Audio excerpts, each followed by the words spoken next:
ದಿನವೆಲ್ಲ ರವಿವಾರದಂದು 30 ನಿಮಿಷಗಳ ರಂಜನೆಯ ಕಂಡು ಧನ್ಯೋಸ್ಮಿ ಧನ್ಯೋಸ್ಮಿ ಧನ್ಯೋಸ್ಮಿ ಎಂದು ರತ್ನತ್ರಯ ರತ್ನತ್ರಯ ರತ್ನತ್ರಯ ರತ್ನತ್ರಯ.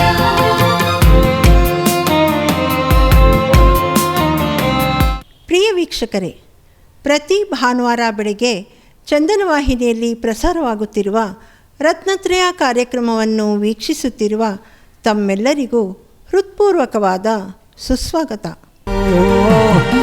ರತ್ನತ್ರಯ ರತ್ನತ್ರಯ ರತ್ನತ್ರಯ ರತ್ನತ್ರಯ.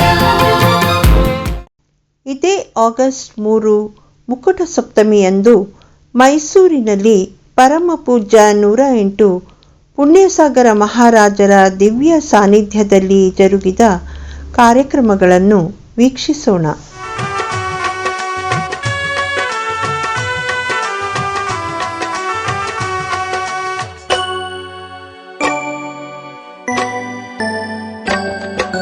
जिन शासन का पाश प्रभु सरताज है, एक एक नाम के पीछे गहरा राज है.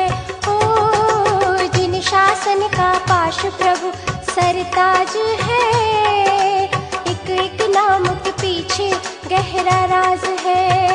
सुनो क्या राज है, सुनो क्या राज है, सुनो क्या राज है.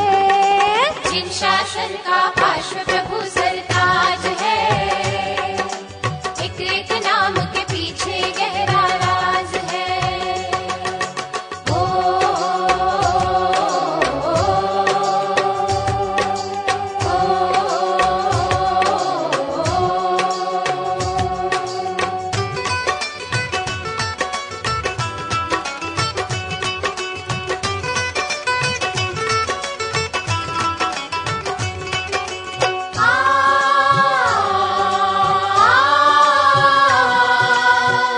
बातु सगरों पाश प्रभु की दुर्ग में पाई कैसे मूर्ति. बातु सगरों पाश प्रभु की दुर्ग में पाई कैसे मूर्ति. दूध धरानी ची सर्पो बिच हुई प्रभावित ये प्रतिमा जी. इनका परचा कल था वैसा आज है, जिन शासन का पाश प्रभु सरताज है. ओ जिन शासन का पाश प्रभु सरताज है, एक एक नाम के पीछे गहरा राज है.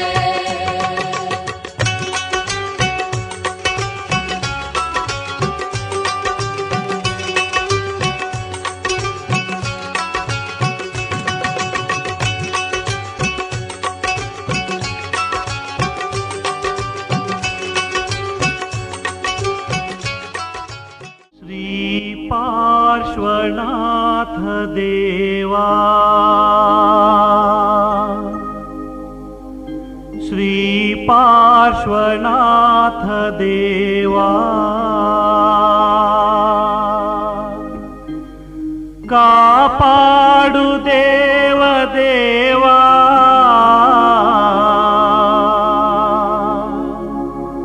कापाडु देव देवा. श्री पार्श्वनाथ देवा, श्री पार्श्वनाथ देवा, कापाडु देव देवा, कापाडु देव देवा. श्री पार्श्वनाथ देवा, श्री पार्श्वनाथ देवा.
श्री पार्श्वनाथ देवा कापाडु देव देवा कापाडु देव देवा श्री पार्श्वनाथ देवा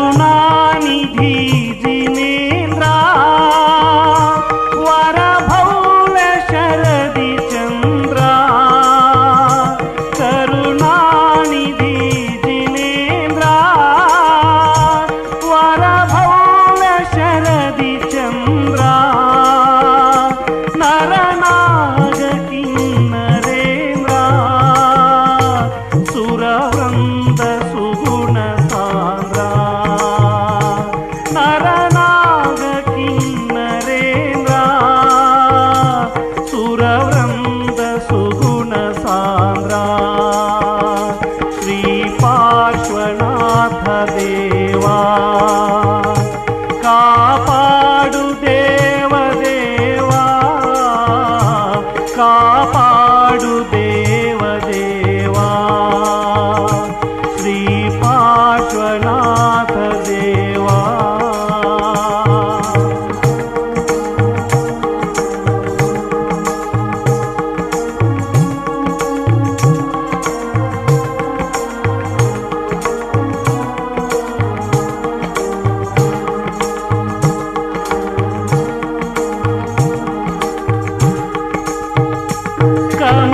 ಕಮಟೋಪಸರ್ಗ ಸಹಿಸಿ ಕಾಮಾರಿಯನ್ನು ಕೆಡಿಸಿ ಕಮಟೋಪಸರ್ಗ ಸಹಿಸಿ ಕಾಮಾರಿಯನ್ನು ಕೆಡಿಸಿ ಕರ್ಮಾಂತಗಳನ್ನು ಜಯಿಸಿ ಶ್ರೀಮೂರ್ತಿ ರಮಣ ನೆನೆಸಿ ಕರ್ಮಾಷ್ಟಗಳನ್ನು ಜಯಿಸಿ ಶ್ರೀಮೂರ್ತ ರಮಣ ನೆನೆಸಿ ಶ್ರೀ ಪಾರ್ಶ್ವನಾಥ ದೇವಾ ಕಾಪಾಡು ದೇವ ದೇವಾ ಕಾಪಾಡು ದೇವ ದೇವಾ ಶ್ರೀ ಪಾರ್ಶ್ವನಾಥ ದೇವಾ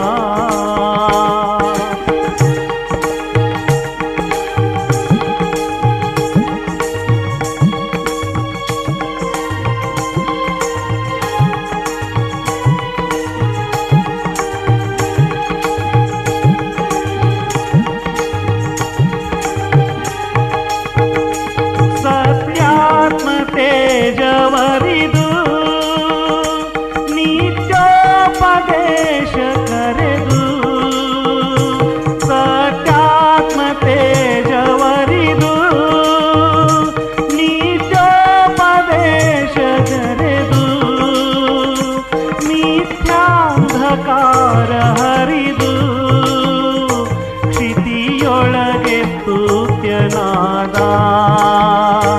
ನಿತ್ಯಾಂಧಕಾರ ಹರಿದು ಕ್ಷಿತಿಯೊಳಗೆ ಸ್ತುತ್ಯನಾದ ಶ್ರೀ ಪಾರ್ಶ್ವನಾಥ ದೇವಾ ಕಾಪಾಡು ದೇವ ದೇವಾ ಕಾಪಾಡು ದೇವ ದೇವಾ ಶ್ರೀ ಪಾರ್ಶ್ವನಾಥ ದೇವಾ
ಕಾಪಾಡು ದೇವ ದೇವಾ ಶ್ರೀ ಪಾರ್ಶ್ವನಾಥ ದೇವಾ ಶ್ರೀ ಪಾರ್ಶ್ವನಾಥ ದೇವಾ ಕಾಪಾಡು ದೇವ ದೇವಾ ಕಾಪಾಡು ದೇವ ದೇವಾ ಶ್ರೀ ಪಾರ್ಶ್ವನಾಥ ದೇವಾ ಶ್ರೀ ಪಾರ್ಶ್ವನಾಥ ದೇವಾ ಶ್ರೀ ಪಾರ್ಶ್ವನಾಥ ದೇವಾ.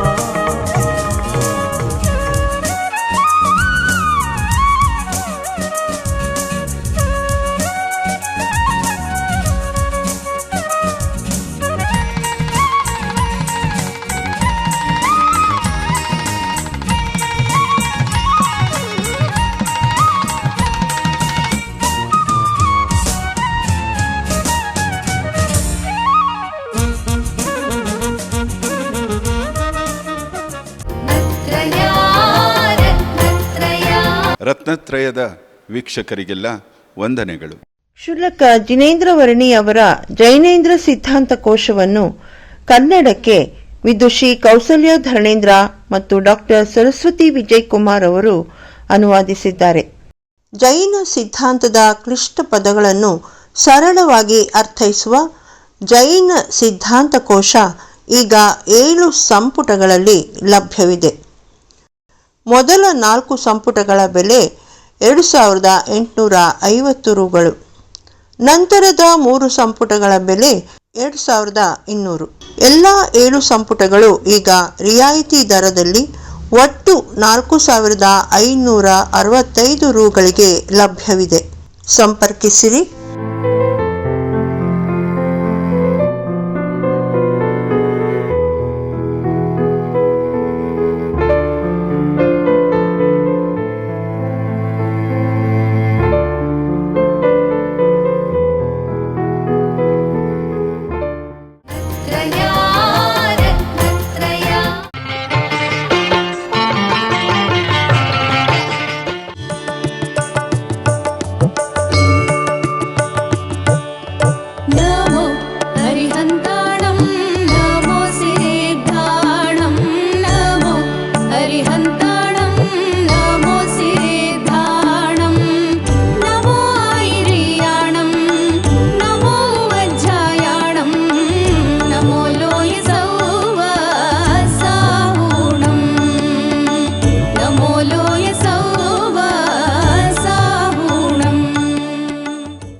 ಸಂಚಿಕೆಯಲ್ಲಿ ಕಲ್ಯಾಣ ಕ್ಷೇತ್ರವಾದ ಬಿಜೌಲಿಯ ಕ್ಷೇತ್ರವನ್ನು ಪರಿಚಯಿಸಲಿದ್ದೇವೆ.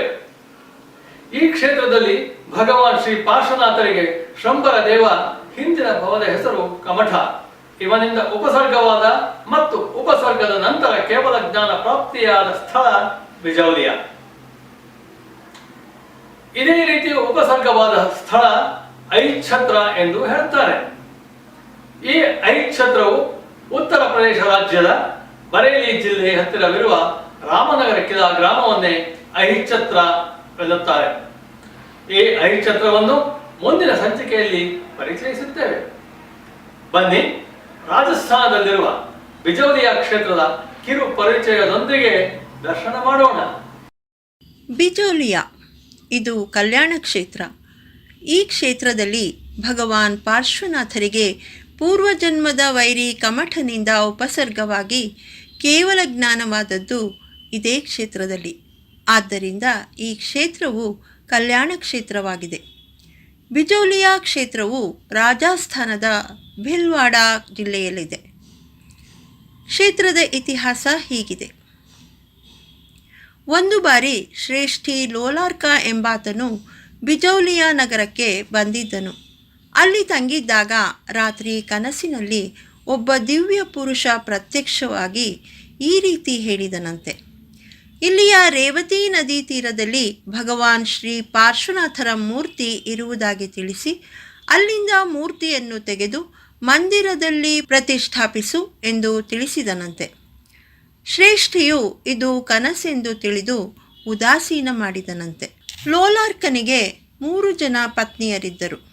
ಅವರುಗಳೆಂದರೆ ಲಲಿತಾ, ಕಮಲಶ್ರೀ ಮತ್ತು ಲಕ್ಷ್ಮಿ. ಮರುದಿವಸ ಲಲಿತಾಳ ಕನಸಿನಲ್ಲಿಯೂ ಇದೇ ವಿಷಯವನ್ನು ಕಂಡಳಂತೆ. ಈ ಕೆಲಸವನ್ನು ಮಾಡಿದರೆ ನಿಮ್ಮ ವಂಶ, ಧನ, ಸಂಪತ್ತು, ಸಂತಾನ ಇತ್ಯಾದಿಗಳು ವೃದ್ಧಿಯಾಗುವುದಾಗಿ ಆ ದಿವ್ಯ ಪುರುಷ ಹೇಳಿದನಂತೆ. ಮರುದಿವಸ ಲಲಿತಳು ಈ ವಿಷಯವನ್ನು ತನ್ನ ಪತಿಗೆ ತಿಳಿಸಿ ಅದರಂತೆ ನಿರ್ದಿಷ್ಟ ಸ್ಥಾನದಲ್ಲಿ ಶೋಧಿಸಲಾಗಿ ಭಗವಾನ್ ಪಾರ್ಶ್ವನಾಥರ ಮೂರ್ತಿಯು ದೊರೆಯಿತಂತೆ.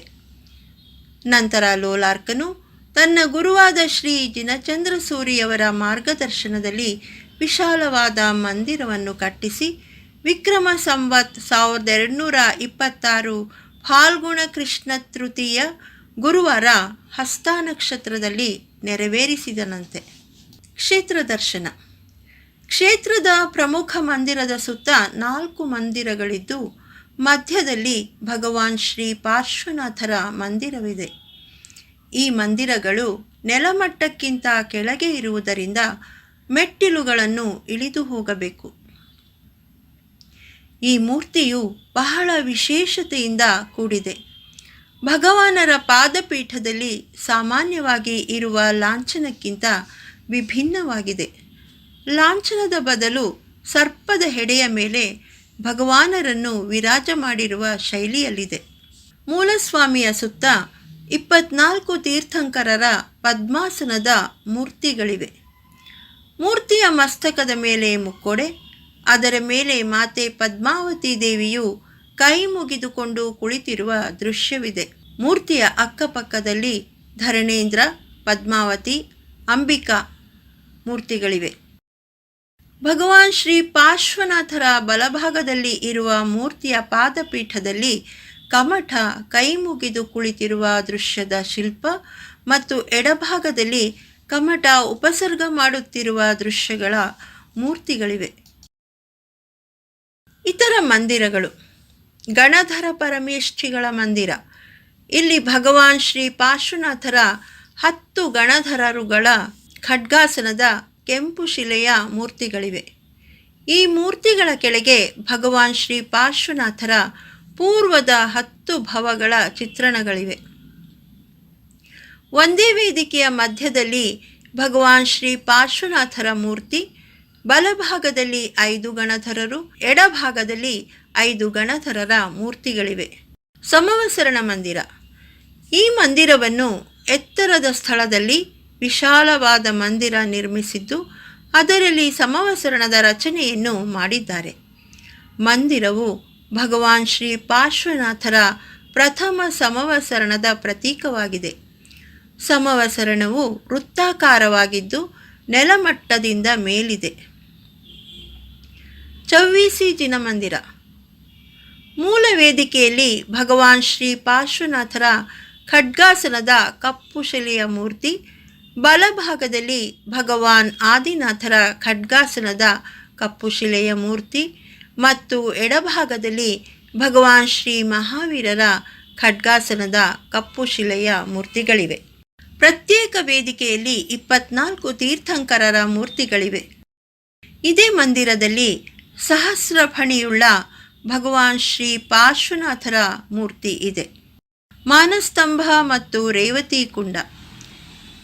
ಇತ್ತೀಚೆಗೆ ಮುನಿಶ್ರೀ 108 ಸುಧಾಸಾಗರ ಮಹಾರಾಜರ ಮಾರ್ಗದರ್ಶನದಲ್ಲಿ ಬೃಹತ್ ಮಂದಿರ ಸ್ಥಾಪನೆಯಾಗಿದೆ. ಮಂದಿರ ಸಮೂಹಗಳ ಹೊರಭಾಗದಲ್ಲಿ ಭಗವಾನ್ ಶ್ರೀ ಪಾರ್ಶ್ವನಾಥರ ಮೇಲೆ ಕಮಠನು ಉಪಸರ್ಗ ಮಾಡಿದ ಕುರುಹುಗಳುಳ್ಳ ಸ್ಥಾನವಿದೆ. ಬಂಡೆಯ ಮೇಲೆ ಶಿಲಾಶಾಸನ, ಚರಣ ಪಾದುಕೆಗಳು ಕಂಡುಬರುತ್ತವೆ. ಬಂಡೆಯ ಮೇಲೆ ಪ್ರಾಕೃತಿಕವಾದ 2 ಸರ್ಪ ಅಂದರೆ ಧರಣೇಂದ್ರ ಪದ್ಮಾವತಿಯರ ಕುರುಹುಗಳು ಇವೆ.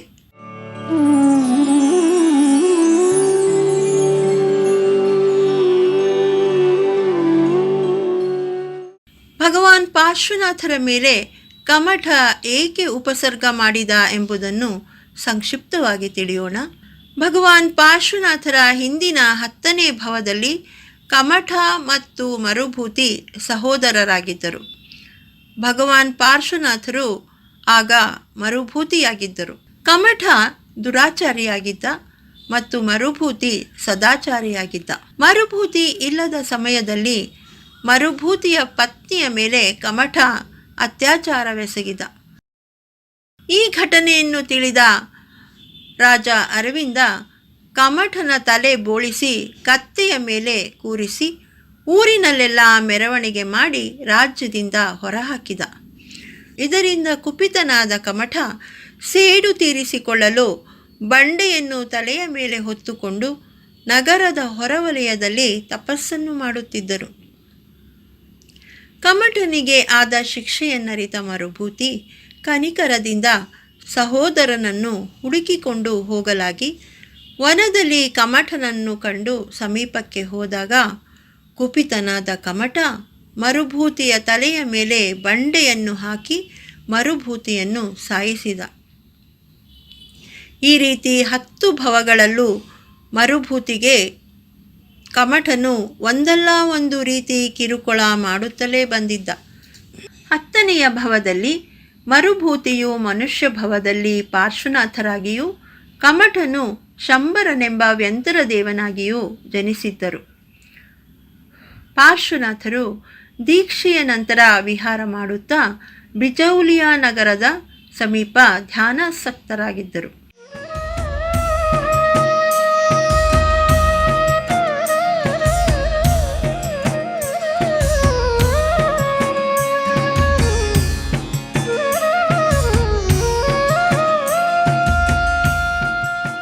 ಅದೇ ಸಮಯದಲ್ಲಿ ಶಂಬರನೆಂಬ ದೇವ ವಿಮಾನದಲ್ಲಿ ಆಕಾಶ ಮಾರ್ಗದಲ್ಲಿ ಹೋಗುತ್ತಿದ್ದಾಗ ಅವನ ವಿಮಾನ ಹಠಾತ್ ನಿಂತು ಬಿಟ್ಟಿತು. ವಿಭಂಗ ಜ್ಞಾನದಿಂದ ಪಾರ್ಶ್ವನಾಥರು ಭೂಮಿಯ ಮೇಲೆ ತಪಸ್ಸು ಮಾಡುತ್ತಿದ್ದುದನ್ನು ಅರಿತ ಕಮಠ ಇವರಿಂದಲೇ ವಿಮಾನ ಹಠಾತ್ ನಿಂತಿರುವುದು ಎಂದು ತಿಳಿದು ಪಾರ್ಶ್ವನಾಥರ ಮೇಲೆ ಭಯಂಕರ ಕೋಪಗೊಂಡು ಅವರ ಮೇಲೆ ನಾನಾ ರೀತಿಯ ಉಪಸರ್ಗವನ್ನು ಮಾಡತೊಡಗಿದ. ಬೆಟ್ಟವನ್ನೇ ಪಾರ್ಶ್ವನಾಥರ ಮೇಲೆ ತಳ್ಳಿದ. ನೀರಿನ ಮಳೆ, ಪ್ರಚಂಡ ಬಿರುಗಾಳಿ, ಬೆಂಕಿಯ ಮಳೆ, ಬಂಡೆಯ ಮಳೆ ಇತ್ಯಾದಿಗಳ ಮಳೆಯನ್ನೇ ಸುರಿಸಿದ. ಉಪಸರ್ಗಕ್ಕೆ ಪಾರ್ಶ್ವನಾಥರು ವಿಚಲಿತರಾಗದೆ ಧ್ಯಾನಾಸಕ್ತರಾಗಿದ್ದರು.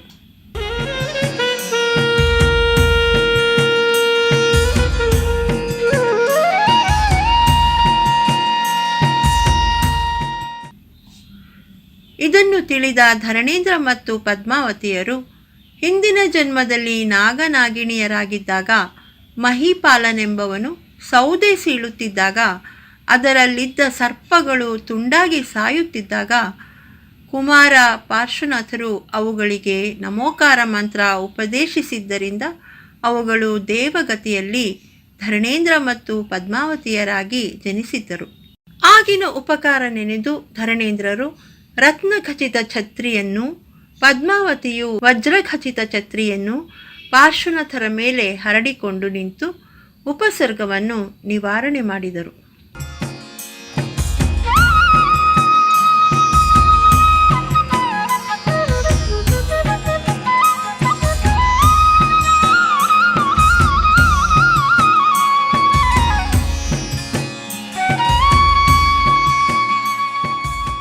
ಉಪಸರ್ಗದ ನಂತರ ಪಾರ್ಶ್ವನಾಥರಿಗೆ ಕೇವಲ ಜ್ಞಾನವಾಯಿತು.